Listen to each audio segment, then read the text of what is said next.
bom a gente fazer logo de cara, assim, falando sobre gênero, sempre um disclaimer importante, né? Eu chamo, assim, de ideologia do gênero, porque quando a gente fala de ideologia de gênero, já entra na polarização política, que é um termo muito forte. E aí, o que seria essa ideologia do gênero para mim, né? É a ideia de que o gênero pode substituir o sexo. Isso é uma teoria, isso não é uma coisa factual, não tem evidências científicas de que o gênero substitui o sexo em qualquer momento. Cada sociedade tem uma perspectiva de gênero diferente, para vocês verem como o gênero ele é uma construção social, ele não é fixo, ele não é biológico, ele não é imutável. Jogar futebol, tarará, enfim, todas as coisas que a gente tem como masculino. E enquanto também tem o papel de gênero feminino, que seria brincar com bonecas, gostar de rosa, tarará. Aí essas são expectativas sociais do que um menino deve gostar e do que uma menina deve gostar. Quando a gente pega isso e transforma isso num pré-requisito para definir o sexo, né, daquele indivíduo, daquela criança, porque a ideia do transgenderismo não é necessariamente colocar o gênero como uma coisa e o sexo como outra, não, é substituir. Então, o gênero acaba virando um pré-requisito para definir qual é o sexo daquela criança, porque a transição não é só social, eles querem realmente dizer que se você transita do masculino para o feminino, você é fêmea, você é mulher. E não é isso, não é nem mais transgênero, é mais mulher até do que quem nasceu mulher. É assim que a pauta está sendo levada hoje.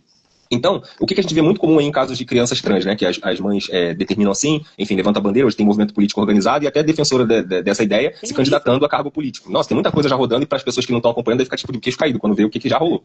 Essas mães, elas falam que, eu vi que minha criança era trans quando tinha 2 anos de idade porque ele pegava um lencinho, colocava na cabeça e fingia que era um cabelo. Então eu comecei a ver ali que ele queria performar a feminilidade. E aí esses pais vão alimentando isso, fazendo transição social, mudando o nome da criança, chamando pelo nome do nome de menina, né? E a criança vai crescer com toda aquela confusão na cabeça. E aí tem o que a Jennifer trouxe, que é o quê? A disforia de gênero. Há pouco tempo atrás, a questão trans, ela girava em torno da disforia de gênero, que é o quê? O indivíduo que ele tem um sofrimento psíquico grande por não se reconhecer com os traços pertencentes ao seu sexo. Ou seja, o menino cresce, começa a ver os pelos, começa a ver a barba, a voz engrossando, e ele não se enxerga naquilo, aquilo gera um sofrimento psíquico para ele que realmente existe. Na cabeça dele, aquele sofrimento existe. Só que os estudos mostram que em 88% dos casos, a disforia de gênero tratada com psicoterapia, somente psicoterapia, após a puberdade, em 88% dos casos foi revertida. Esse sofrimento psíquico cessou. Porque quando você olha pelo viés identitário, a identidade, ela é a existência do indivíduo. Uma vez que e tudo gira em torno de preservar aquela identidade, porque você não tem nem espaço para trocar de identidade, né? O ser humano ele é tão mutável, né? Mas nesse critério não. Você pertence à sua identidade é a sua existência, e você tem que se juntar com o seu grupo e pensar como seu grupo. Então, quando a gente tira da questão psicológica o tratamento, a nossa condução vai para o quê? Para o que o governo brasileiro chama hoje de